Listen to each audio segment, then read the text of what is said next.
आज हम स्टार्ट कर रहे हैं मॉलिक्यूलर ऑर्बिटल थ्योरी।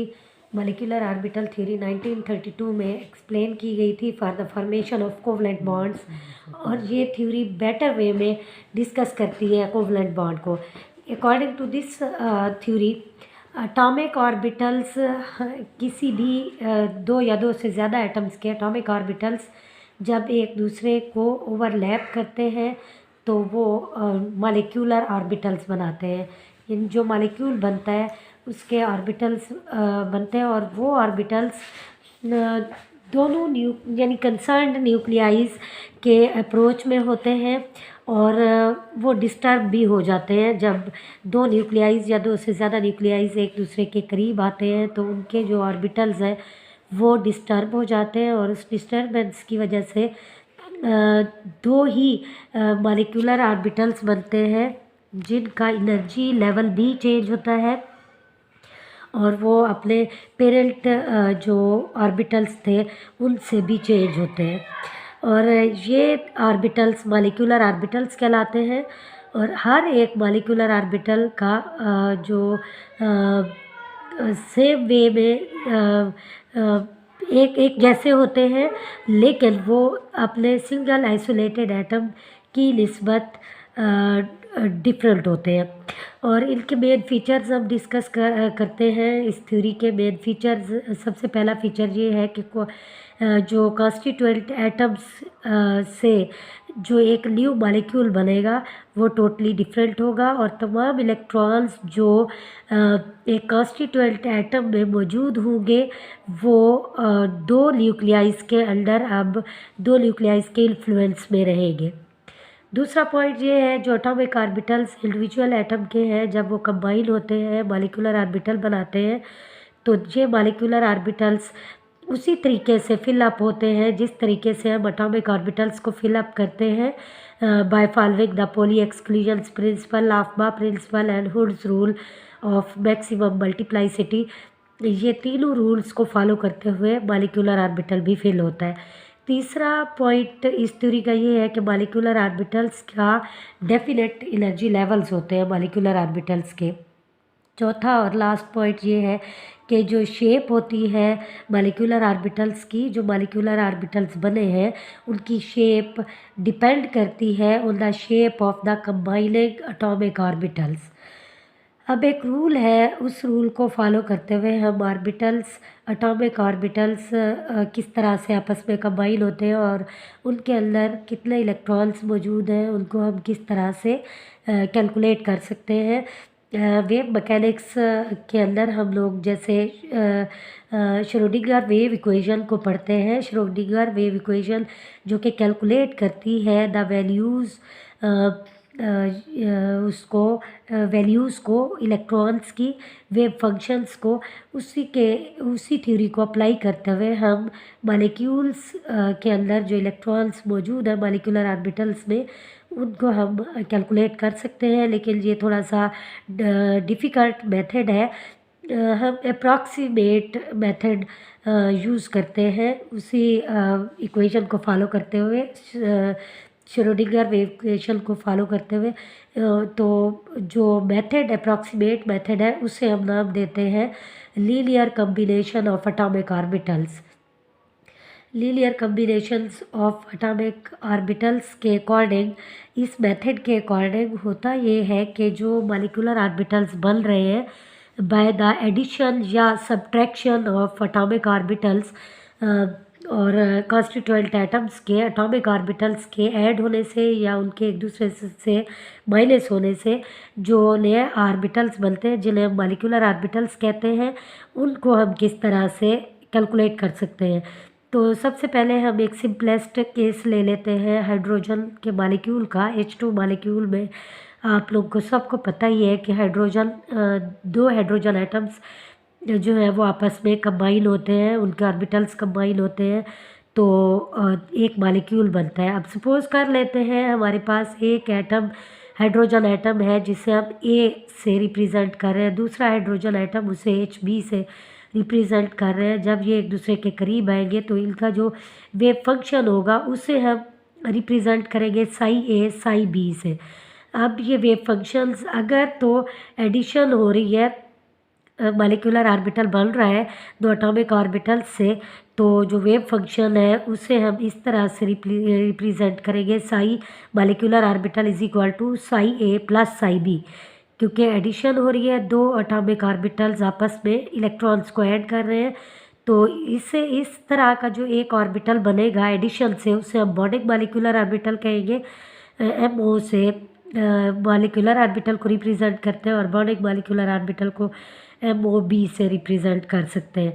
और इसका एनर्जी लेवल लो होगा और ये स्टेबल होंगे ये ऑर्बिटल्स। और अगर इसी तरह के, क्योंकि दो ऑर्बिटल्स ही बनेंगे मॉलिक्यूलर ऑर्बिटल्स हाइड्रोजन के मॉलिक्यूल के, तो एक ऑर्बिटल एडिशन से बना, दूसरे मॉलिक्यूलर ऑर्बिटल जो बनेगा उसमें कोई इलेक्ट्रॉन नहीं जा रहा, जिसे हम एंटी बॉन्डिंग मॉलिक्यूलर ऑर्बिटल का नाम देंगे।